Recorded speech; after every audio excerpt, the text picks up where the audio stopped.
Welcome to Wine Road, the wine, when, and where of Northern Sonoma County. I'm your host, Marcy Gordon, with Beth Costa, Executive Director of the Wine Road. Thanks to Ron Rubin, we're able to keep our podcast rolling along. The financial support of River Road Family Vineyards and Winery allows us to keep recording, keep sipping wine, and keep sharing stories with our listeners. Check out their website at riverroadvineyards.com and explore their Chardonnay, Pinot Noir, and Old Vine Zinfandel from the Russian River Valley, as well as a finely crafted Cabernet Sauvignon from the Alexander Valley. That's riverroadvineyards.com. And hey, thanks, Ron, for allowing us to make this show happen. Welcome to episode 205. Today, our guest is Katarina Bonde, and she's the owner and winemaker at West Wines out in Dry Creek Valley. Welcome, Katarina. We're so glad you're here. Well, thank you. It's a pleasure to be here.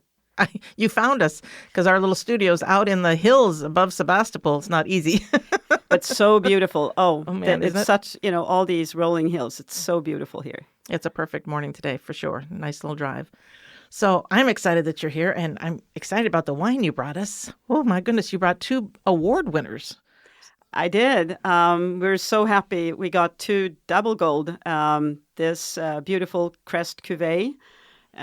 It's a Bordeaux, classic delicious. Bordeaux blend, Cabernet Sauvignon and Merlot from 2017. And I'm going to have one more sip just to confirm. Okay, I'll sip 2 then.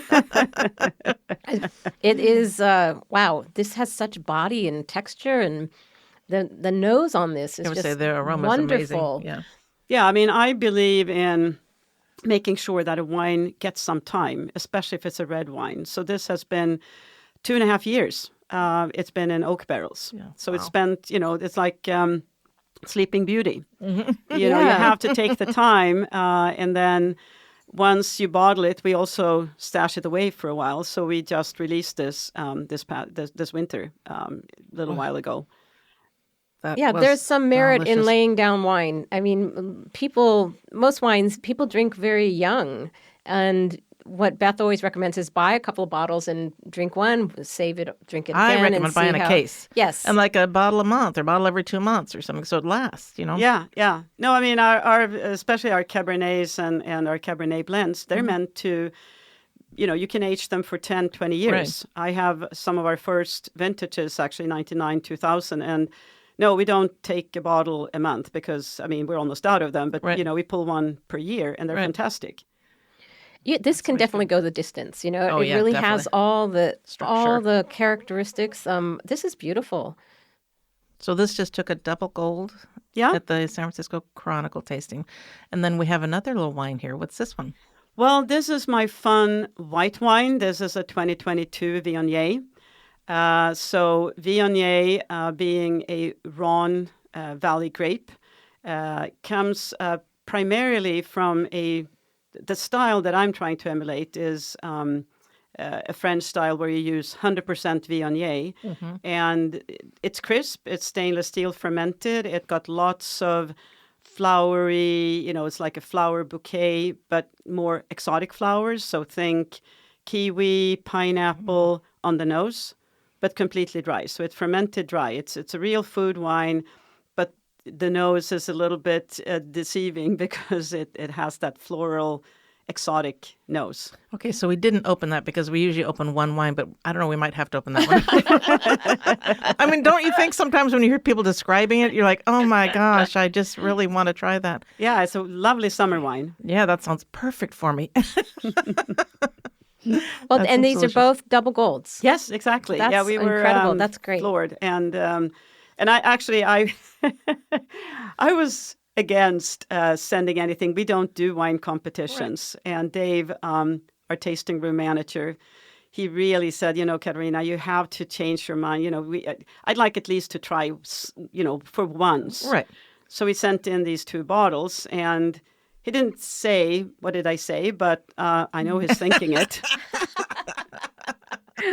The old "I told you so." Yeah. Oh my gosh, that's great. That's funny. Well, it's hard to do all the wine competitions. You have to have so much inventory in stock. There's usually a cost involved with submitting something. It's their paperwork. It's got it shipped by a certain time.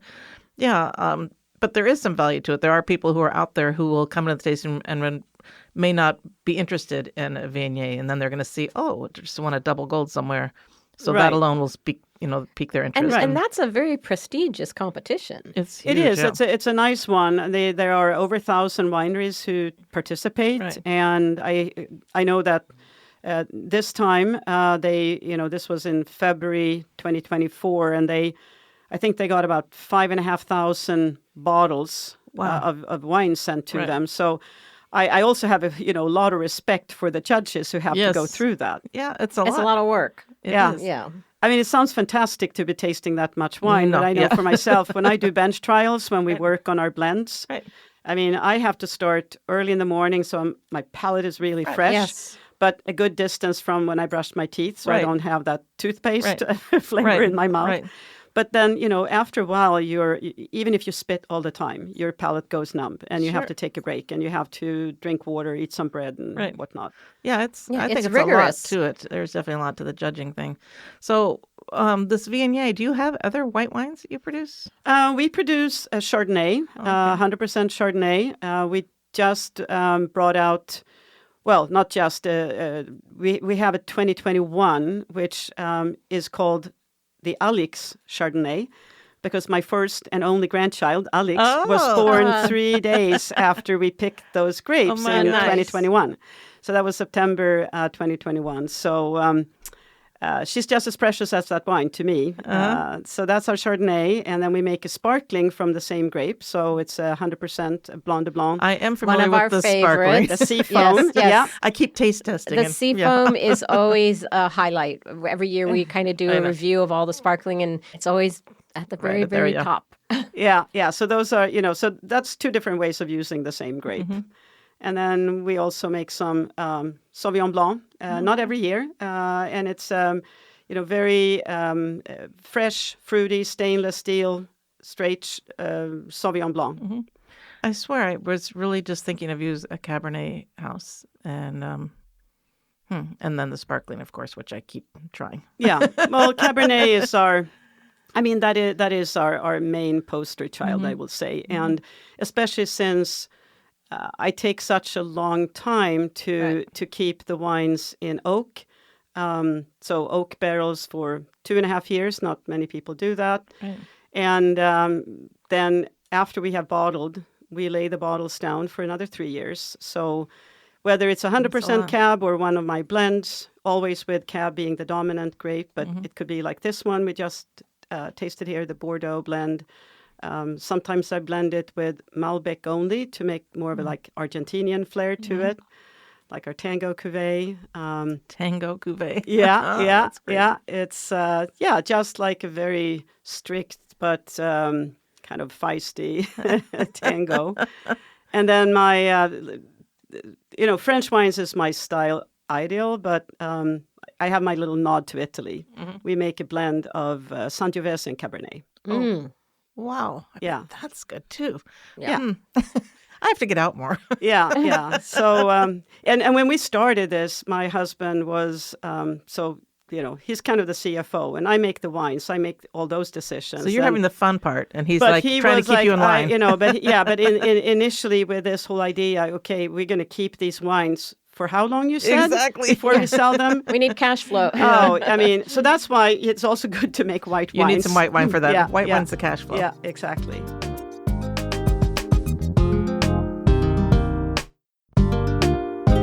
So it was funny when you got here, you connected right away with Richard, who is thrilled to have you here because you spoke his language in the recording studio in there. It was cute. So I want to hear the segue of how you came into wine from this intense knowledge of recording and audio and software. That's there's a great story in here somewhere. Yeah. Well, that comes from actually a combination of my former work life and my big love for music. So when I was a kid growing up in Stockholm, I did a lot of musical training, both playing instruments, singing. I actually have an opera degree as well. So I did I couldn't decide. That, but I knew that. Yeah, I couldn't decide should I be an opera singer or pursue something more normal because I have a degree in physics. So, what do you do with this? There's and two I did ends of the neither. spectrum. Wow. And I did neither, actually, but Yeah. went into, running sales and marketing and then software companies.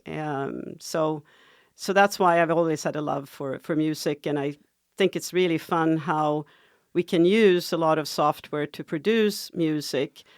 But for me, there's also that nerve in live performances. Someone is there on stage. This is not AI. This is not Right. recorded. This person may or may not hit that note or connect with the audience in a certain way. There's that nerve in that I really like. And like the inherent drama of live music. Exactly. Yeah. And so that's a great segue because music and wine, there's a lot of compatibilities, that phraseology, the texture, the notes. I can really see how segueing from a music background into wine would serve you. Yeah, so I mean, I've always had a big interest in wine since my university days when I joined the wine club to learn about wine and then did all sorts of classes that, of course, I was learning about wine, not necessarily so much about winemaking or, absolutely not growing grapes like we then ended up doing. And, when I met my husband, it turned out that he had done the same thing. So we were, I would say we were knowledgeable drinkers for many years before we stumbled. And that, I can't find any other word for it. We lived in Seattle and I had a work meeting that ended up being in Healdsburg. Oh. And I totally fell in love with Dry Creek Valley. Yes, once we're here. And this was 1998 or 97. So I told my husband, this is a wonderful place. Let's go down here next long weekend. And we did. And he thought the same thing. And and I said, it would be so cool to have a little cottage here with a few rows of vines. And we could come down here on the weekends. And you know how it is, you send someone out shopping. So he came back with 30 acres of Chardonnay. Oh, my gosh. No cottage necessarily, and an old 120-year-old barn. And Perfect. well, I guess the rest is history. Yes. Wow. And then later on, we both, when I had, this has finally landed. Wow, this is what we're doing. We bought another piece of land, which is much further into the valley, north end of Dry Creek Valley, high up. So we grow the Cabernet Sauvignon there. Okay. And it's what's nice is that it's over the fog line. So early in the morning and now in the summertime, early in the morning, you are actually looking down on the fog over the valley. That's So are you as high, like a rock pile? Or no, where not are you? that. Oh. No, not that far. It's more. It's West Dry Creek Road. Yeah. You're past Martorana, kind of like above them. Yeah. I would say up on the ridge. But the key here is that Cabernet Sauvignon is a big grape, thick-skinned. It needs a long season. It's one of the last to be picked, and it needs that sun from morning till evening. So you don't want there to be too much fog in the morning, or at least light up quite quickly. Right. And that's the condition we have up there. And it's rocky. It's the water runs off fast. It's a west and south facing slope, so it gets a lot of sun, which means that when we need to make sure that we have enough canopy around the grapes also to give them that sun dappled, a little sun, a little shade. Yeah. Right. Yeah, exactly. So yeah, Plan B. It worked out. Yeah. His shopping adventure. I know, but I was a little shocked at first, and not knowing. Yes, we knew about wine, but not about grape growing. Right, that's a whole other thing. So I would still remember back in 98, we were walking the vineyards with the vineyard manager that luckily had been planting the grapes, that knew about the vineyards. Right. We had now under maintenance. And so I innocently said, what could go wrong when you grow grapes? Well, and then he started this long tirade about the red rust, the black rust, the glassy-winged sharpshooter, the phylloxera, the rot, the this and the that. And I was like, oh my God, what have we done? Right. No kidding. Luckily, not all of these things happen at the same No, time. that's Lions, right. and And there tigers are and ways, bears. yes, and there are ways to mitigate it. So, that's the whole thing with grape growing, that you have to learn how to mitigate it and work with the vineyard manager. And then back then, we first hired a winemaker to work with, and then I gradually took over. And that's work that you do together, vineyard manager, winemaker, so that you know what you're making sure you're pruning the vines to fit what you're doing. You make sure that you along the season take the right steps, and then of course when I decide that it's time to pick, that's a decision that I would say that's something that you agonize a lot over. I think so. Because once you decide to pick, you can't put those grapes back on the vine again. Yeah. So The timing is everything. yep, exactly. And you have a beautiful little sweet spot of Dry Creek Valley where the winery is located. It's just, you're close to town, but once you're there, you feel like you're miles away. And you have that amazing vista looking out on the vineyards. It's one of the most beautiful views, I think. Yeah, well, thank you. Yeah, I love sitting on that patio myself, Yeah.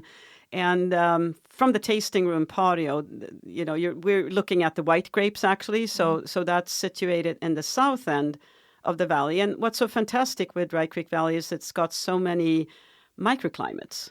So many aspects. Yeah, Yes. so when we're down at the south end where Dry Creek flows into Russian River, that is almost like a Russian River climate because we have that fog cover that we just spoke about. But here it's covering the grapes all morning. So you make sure that you keep the nice acidity in the white grapes. That's a great aspect of being in that end of the valley for those grapes.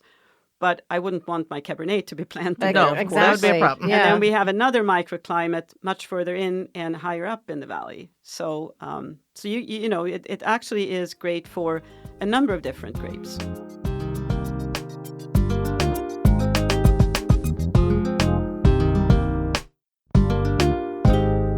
And it seems to me that you do walking tours of your vineyard, don't you? Mm-hmm. Yeah, absolutely. We do both self-guided ones down around the tasting room, but especially getting into harvest, I take people on what I call my harvest walks. So they are usually about an hour, and I take them up into our Cabernet vineyard. It's nice. it's hilly. We have beautiful views of all the mountains around us, and what we do is I have people pick a handful of bring little bags. We pick the grapes, and then I bring my field instruments so that we have we test for sugar, we test for acidity. We do a couple of things there, and we talk about, well, are we ready to harvest yet? So I get them to think a little bit like what I do. What are you looking for? Right. Yeah, and when I go out sampling, and then of course we taste the grapes. That's so cool. I mean, you really learn something because it's kind of a mystery to the regular consumer. Like, how would you know? Because that is such a crucial part.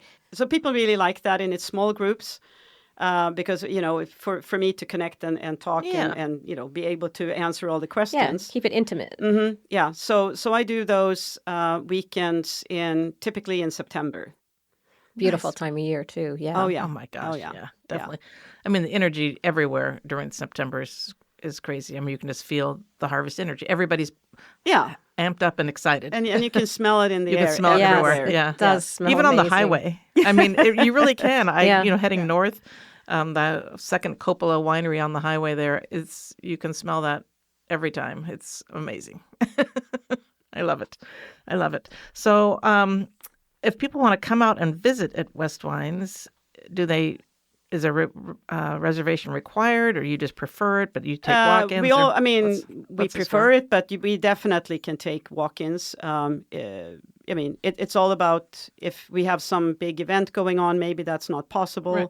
But you can always, give us a call, text us, or basically drive by and check. We're open Thursday through Monday. Okay. So Tuesday, Wednesday, we're closed. And that is also because we're small, very small family-owned winery, so we have certain operations we have to do during those days. We work with our barrels and other things. So It's one of the first wineries you come to when you had Yes, leave yeah. Healdsburg and head out to Dry Creek. So either way, you'd either hit it first or you'd spend the day, drive as far as you want, and make that your last stop on the way back. Either way. We close at 4, but on Saturdays we're open till 5, and because we notice a lot of people go up to the lake and then on the way back they want to sit. Exactly. Our patio has that sunset view, so It's beautiful out there. I know. Yeah, that's a nice spot to sit with my sparkling. Yeah. I mean, just by chance. So in the tasting room, is there a set tasting menu or what of the wines in the portfolio? Is we have a couple of different set tastings that you can choose from. We can craft something different for someone who wants that, but we have two. One which is more our current releases, 5 different wines, but then we have our library tasting, which is a tasting of. I spoke about our Cabernets being age-worthy, and this is a chance for you to try that. So we offer tastings where besides our current Cabernet, you also get to taste some Cabernets that are maybe from 2009, 2012. Nice. That is a really unique opportunity. Yeah. It's always a selection of Cabernets that are from similar. They all come from the same spot in our vineyard. But what's interesting is then to see what does it happen. What different years with different weather, and also obviously aging time as they grow older. What a great lesson. Yeah, to be able to taste that and understand that. You really have to taste to understand what is the merit of aging. And then for someone who's really, really interested in this, we have a very interesting new offering that we started. We've been doing it once a month for the last couple of months, and that is called School of Cab. I love that. Yeah, so School of Cab is... Because she likes School of Rock. Yeah. Well, it's kind of, that connotation. So we dive into much deeper into really looking and compare Cabernet. We talk, this is, you get to go out in the vineyard and look at the vines. We talk about the barrel aging in the barrel room. We sit down, we look at color, texture, smell, flavor. There's no pre-required knowledge here. Right. This is more about, what are all these differences and what is it that we taste and smell and do. So it's really... Dave, our tasting room manager, he's also a level 3 sommelier, or myself. You book this in advance, and it's a really fun activity. I think that sounds amazing, and it's just unique. I mean, what an opportunity for someone who really wants to learn, but not deep dive. Yeah, exactly. Yeah.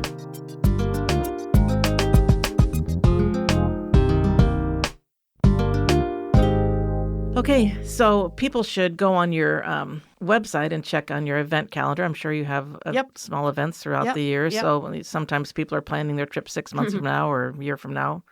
People do plan ahead. Yeah. So we have all our events are up there. And we do, obviously, a lot of events that go with the season. One of our popular ones is right after Thanksgiving, because of my heritage. We do a Scandinavian Christmas in the tasting room.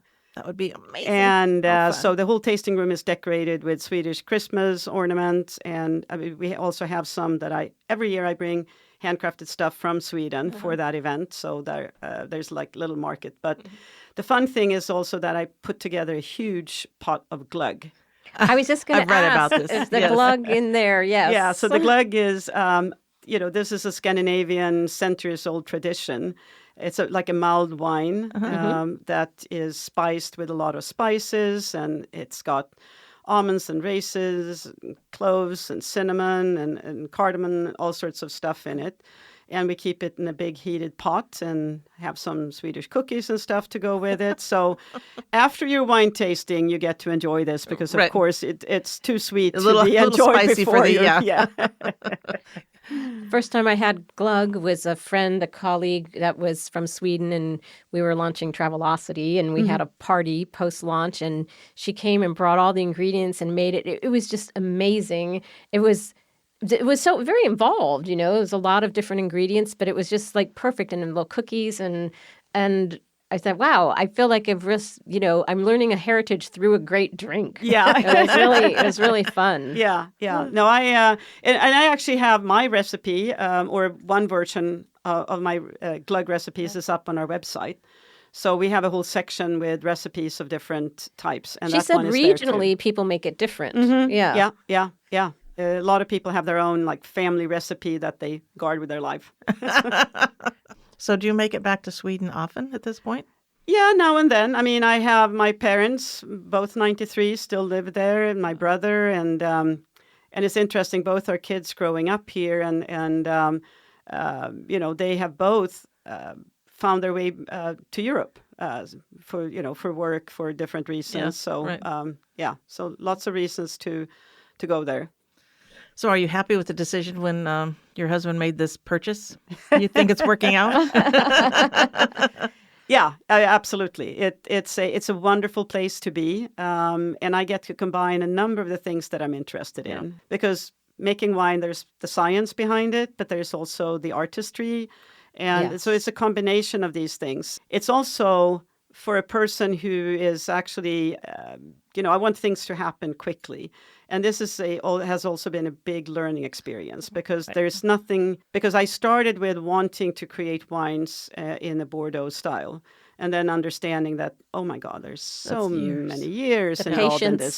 So so this has taught me a lot about patience. Yeah. Yes. Yeah, I would have a really hard time doing that. Anything I make, I just want to make it now. You want instant gratification. Yeah, I would really have a hard time doing that.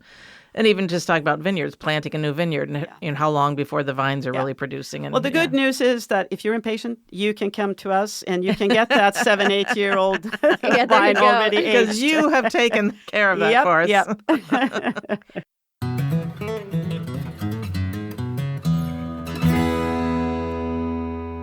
Hey, Richard, come on into the studio here. We have a question for you. Okay, give me a minute. Okay, what's up? Here comes. We need a fast five from you. Got a recipe? Got a recipe? Five recipe. You got one? Yeah. Yay. It's a dessert, Oh. Perfect. Right up our alley. a summer dessert. Yes. It's grilled brown sugar peaches with pistachios. Oh, my gosh. I love peaches, and I really love pistachios. Where'd you come up with this? I'm not going to tell. I'm going to tell my daughter will love hearing this. She loves pistachios. Brown peaches with pistachios. So what are the ingredients and how do we make it? Peaches, 2 of them. Peaches. Butter, or you can use Miyoko's creamery plant milk, which works just as well as butter. Right. And brown sugar, cinnamon, and salted pistachios. Okay. So it's really easy. You whisk the butter and the cinnamon and the sugar to kind of a paste. Right. Then you dredge the peaches. You cut them in half. Right. Take the pits out. Hopefully you can get a freestone peach so it just comes apart Falls right easily. off. And then you dredge them through that stuff, and then you put them on a hot grill, cut side down first, and char it like a minute and a half. Oh, boy. And then you turn them over, and you dump in the rest of the leftover paste. Right. And then char that. So that's another minute and a half. And then you put it on a plate, and you sprinkle the salted, coarsely chopped pistachios. And then you can cheat with the 6th ingredient, and you can either do coconut bliss ice cream or vanilla ice cream. Oh, Oh, yeah. my gosh. That's fantastic. I agree. I like peaches. I like pistachio. Yeah. And the coconut ice cream, that Cocoa Dream, that's so great. So if you're vegan or don't do dairy, that's a great Right, so you can make substitute. this either way. You can do a dairy-free or regular. Nice. But Cocoa Dream is coconut flavored. Coconut Dream. It's- Coconut Bliss, excuse me. It's made with coconut cream, so there's no dairy in it. Yeah, so then it's vanilla flavor or Yeah, coconut flavor? you can't taste the Oh, coconut. you can't taste It's different flavors, but it's very good. Yeah, it's called Coconut Bliss. Yeah, but I'd go for the Strauss vanilla ice Yeah, cream. Strauss. Oh, yeah. Well, wouldn't we all? Yes, If yes. everyone across the country Very can go for the good. Strauss. Wow, awesome recipe. That sounds good. Well, Thanks. we'll put that in the show notes. Thanks, Richard. Get back to work. Thank you.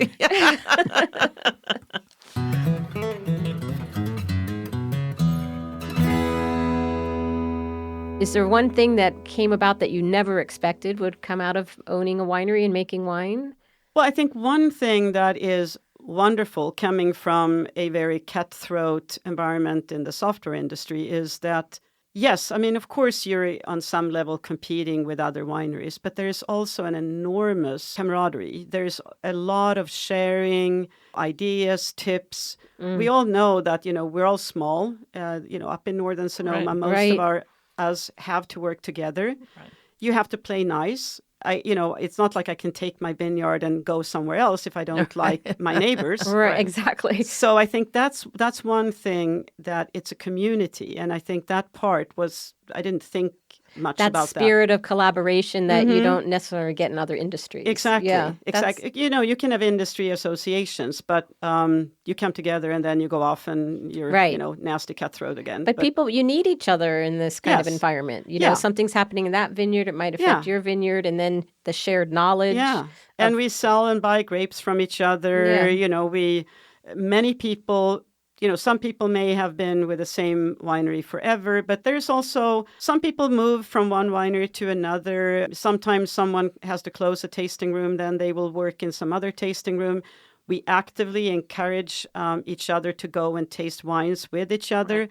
I know tons about the other wineries. If you ask me, okay, so where should we go next? Exactly. I love to say, yes. go over there. They have wonderful Zinfandel, and we don't even make Zinfandel. So you really should go and try the Zinfandel from this area, or go and taste this wine. That is an aspect I really like about this industry. Yeah, the community is really a tight, strong community. Mm-hmm.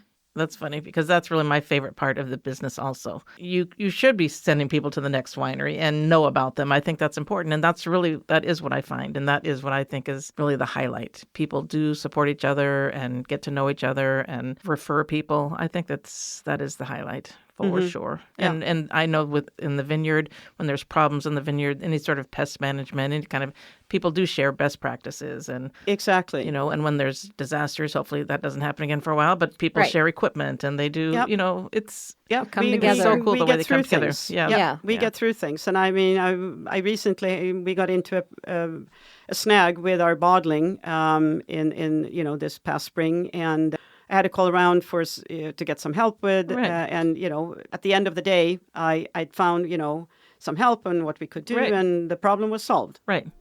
Yeah, I think that is the highlight. I love it.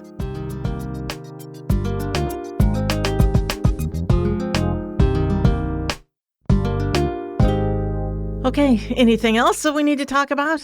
Any other highlights happening at West Wines? Highlights happening at West Wines? Well, I mean, getting into the harvest season, we will have harvest party.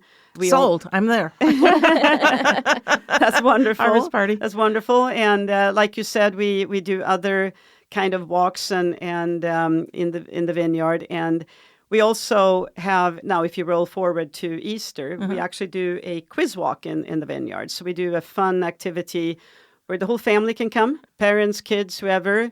There are multiple questions that are positioned in different places out in the vineyard. You have to go and find them. I love that. There are questions about animals and nature for the kids, wine-related, fun. What fun. Trivia questions for the adults. And then you come back to the tasting room, and we have, treats and little extra special that day. Right. So that's a fun event for the whole family. So people just need to keep checking the event calendar and see what's there and plan accordingly. Yeah. And that best URL is just westwines.com? Westwines.com, exactly. So you can find our events, you can find out, you read about the wines and how I make them, all my recipes, because food and wine go together. So I always make sure that I have lots of that. And some are mine, some are people on our team that have contributed as well. I think that people should really look at that sort of in-depth Cabernet kind of class that you offer once a month. I think that sounds... School of Cab. I love that. Yeah, School of Cab. I think that sounds super cool. Okay, so for me, I always have one more thing. And so today's one more thing is this. This weekend is the Summer Wine Trail. Tickets are still on sale. You can buy tickets up till that day. That's $50 a person, which is a killer deal to go tasting for the day. There's no other tasting fees. That covers it wherever you want to go. There's 47 participating wineries. There is a program online that shows exactly what wines each winery is pouring. So you can look at that program and line out where you want to go. I would think you could probably get to 4 wineries easily, 4, maybe even 5. It's not a seated tasting. It's just going to pop in, taste, 2 or 3 wines. So the Summer Wine Trail, it's at wineroad.com. And that's it. Alrighty. So we'll put the link to West Wines in our show notes, link to these beautiful wines. And thank you so much, Katarina. It was wonderful to have you here in person. Yeah, Thank super you. fun. This was a Sharing delight. your and wines. loving the drive out here. Yeah. Beautiful. So, yeah, I could just encourage everyone to come up and enjoy our beautiful valleys up here. Exactly. Definitely. So we hope to see you along the wine road. All right. Thanks.